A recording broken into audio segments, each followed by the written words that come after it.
Hi guys. So it's very rare for technology to come along that is going to fundamentally change the way we think about software. And you know, one of the recurrent jokes in our software development world is that, especially in the JavaScript ecosystem, is that there's a framework coming out every day. But I think I've just stumbled upon something that is fundamentally going to change the way we do software development and the way we write our apps. So it all started a few weeks ago when I saw this tweet from Dan. For those who don't know, Dan is one of the core developers for React.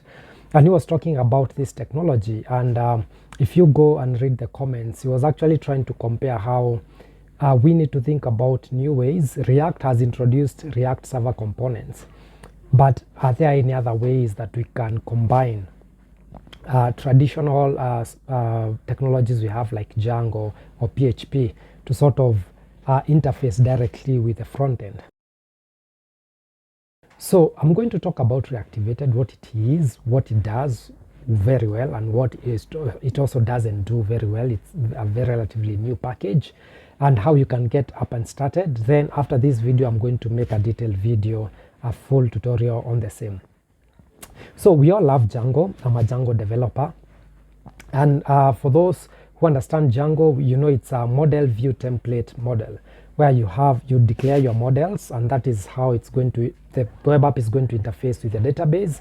Then you have a view that just determines which type of data you want to fetch and in which format you want to send it to the front end. And then Django, we have all these URLs, and each URL points to either a template or a page.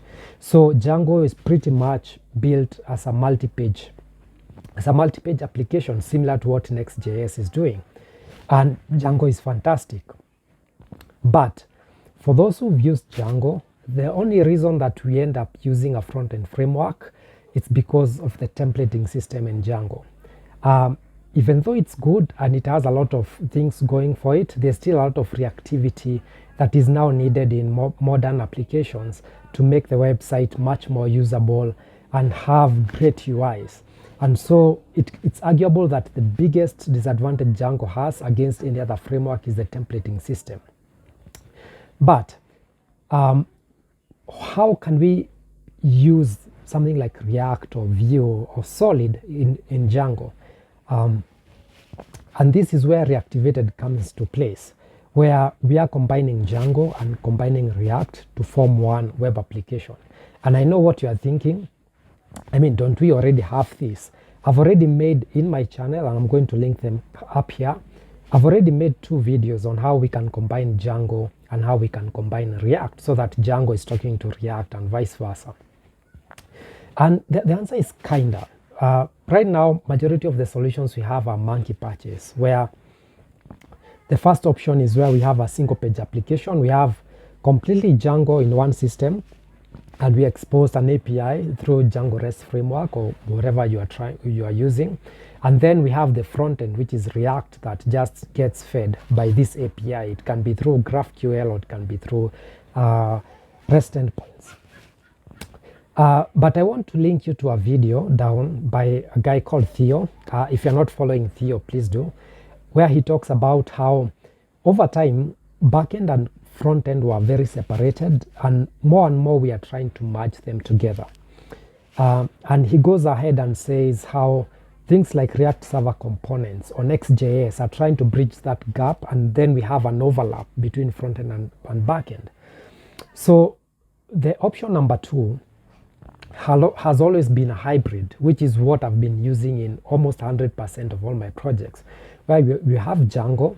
It's still serving APIs to React, where you serve some of your pages through React, but also some of the models and some of the URLs that you want rendered by Django, you can still do that.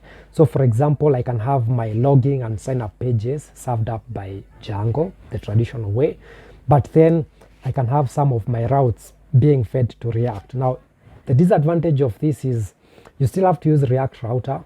You still have to do a lot of Webpack. You still have to do a lot of bootstrapping, and Django has to serve the index HTML that is where React injects in the div ID route. Not ideal, but is what majority of people have been using. Now, Reactivated it comes in to solve this, where pretty much you have Django, you have your model and views, you still have your normal URLs, but instead of using a HTML file, you just save a react.jsx or tsx file in the same templates folder, and Reactivated is going to use that file instead of a HTML. So let's have a look at what the website tells us. So it says it's zero configuration between Django and React together at last, because we've never had a zero configuration where you just install and React works inside of Django out of the box. So Reactivated, it's the easiest way to use Django and React together. So here they are insisting that is rendered by React server side. So we don't have Webpack, no config, no TSLint and all of these other tools. We just React and Django. And we have a one command, it's called Nix, and I'm going to talk a little bit about Nix in just a few seconds.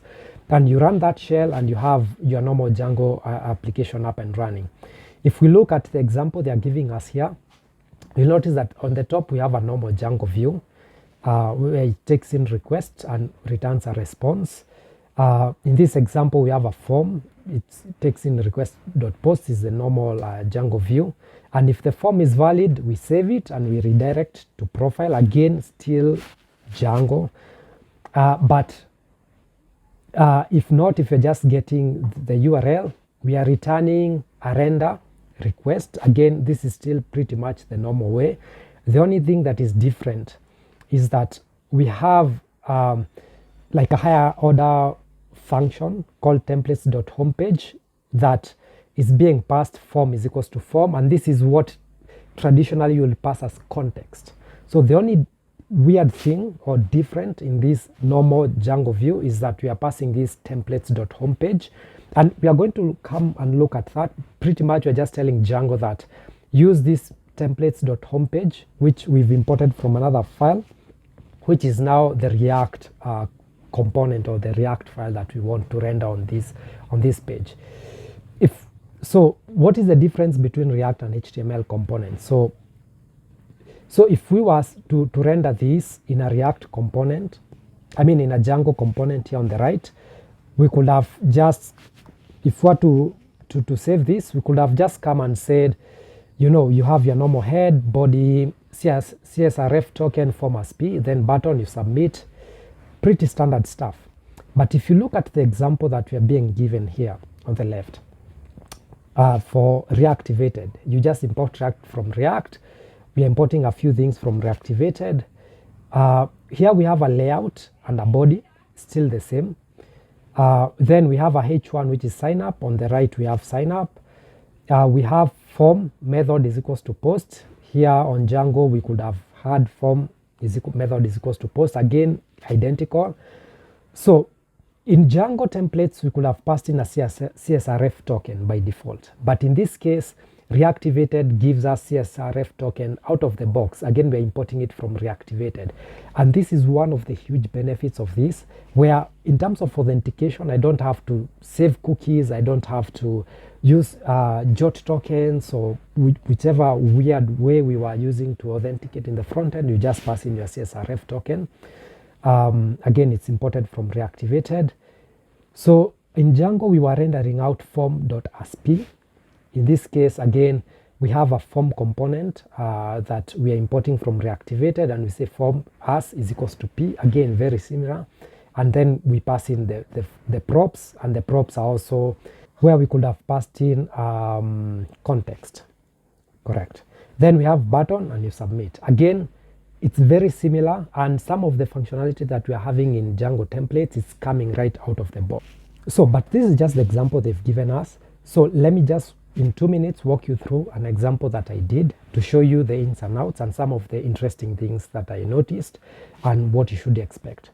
So here we have a very basic bare bones React view, so where we import render and then we pass in through this basic React view. I mean, this is a basic Django view, beg your pardon.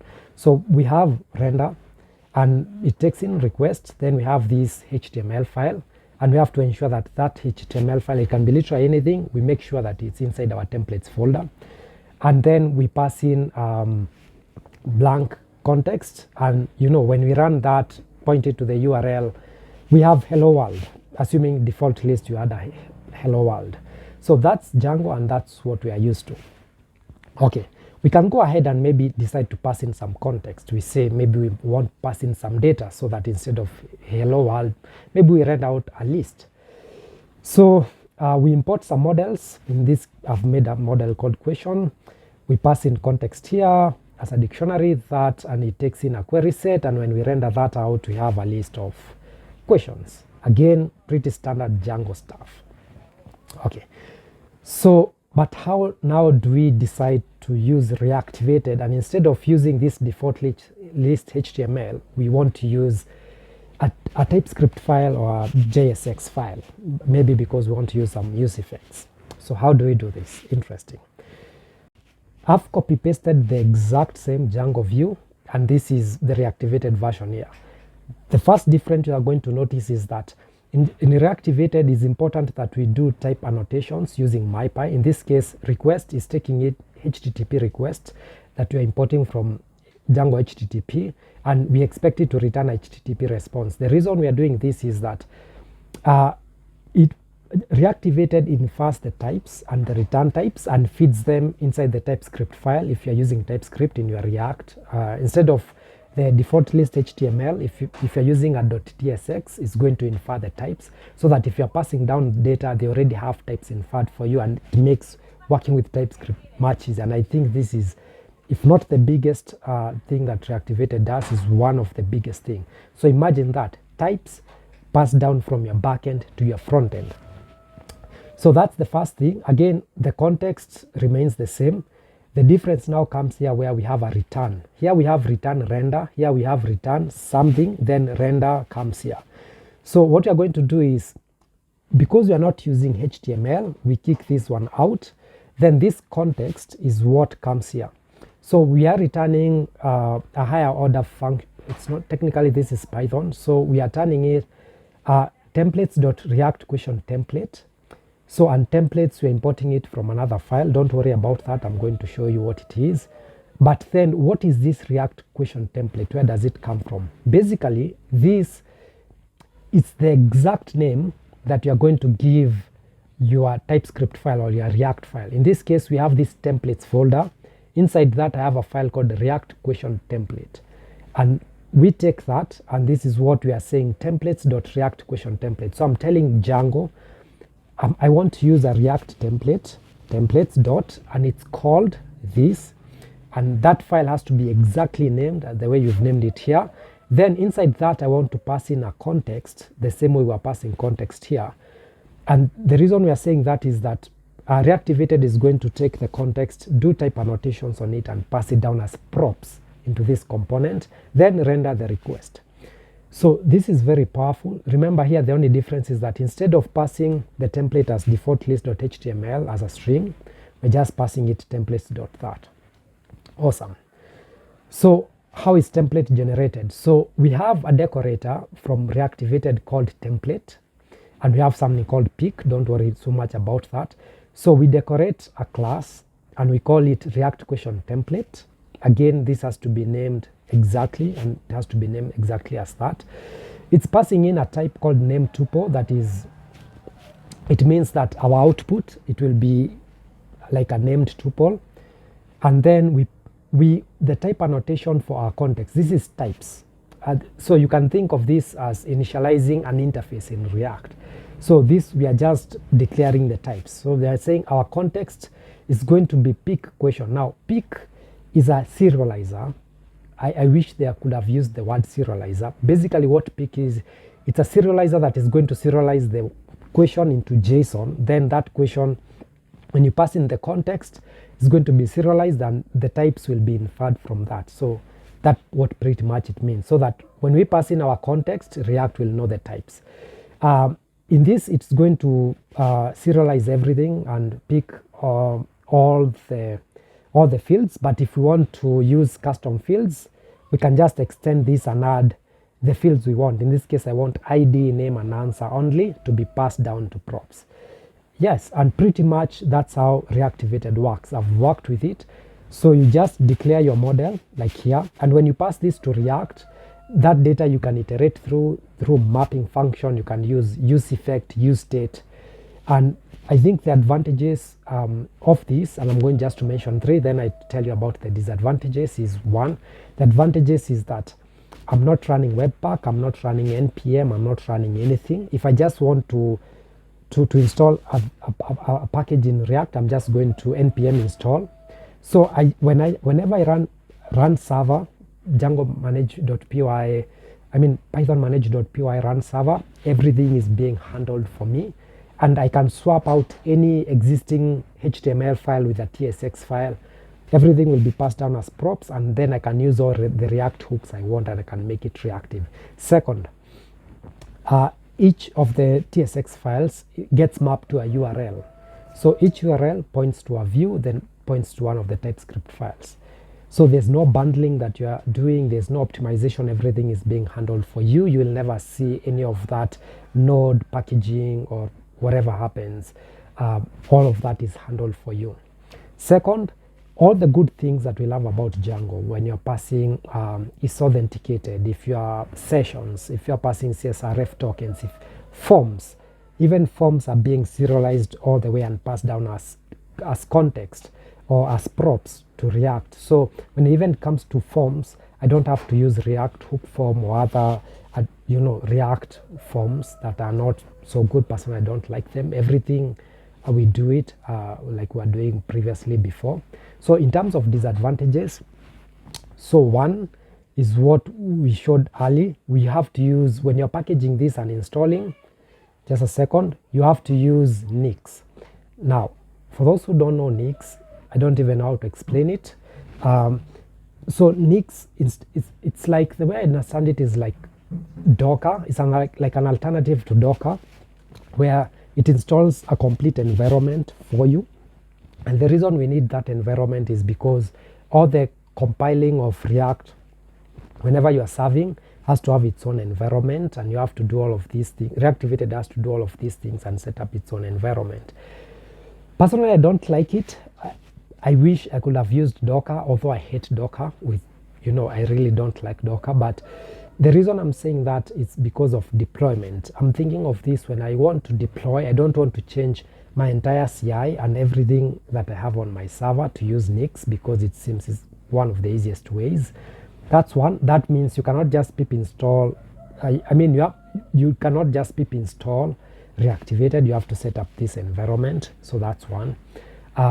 Second, I'd like the React part of things to use something like Vite to transpile, and this is something that the maintainer of Reactivated is working very hard to achieve. Another disadvantage I saw in this is perhaps for people who don't want to have strong type annotations, they just want to use props. Perhaps we can have a shorter learning curve through the documentation, where we have a very easy to install. The other thing is that installing Nix took me like 30 minutes, and I have issues, but as of now, I think it's working flawlessly.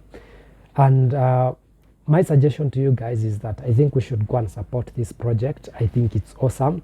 In the next couple of days, I'll drop a full tutorial to show you how we can finally integrate React and Django together. We'll be doing list views, we'll be doing CRUD operations, we'll be doing authentication, routing, and all of these other things.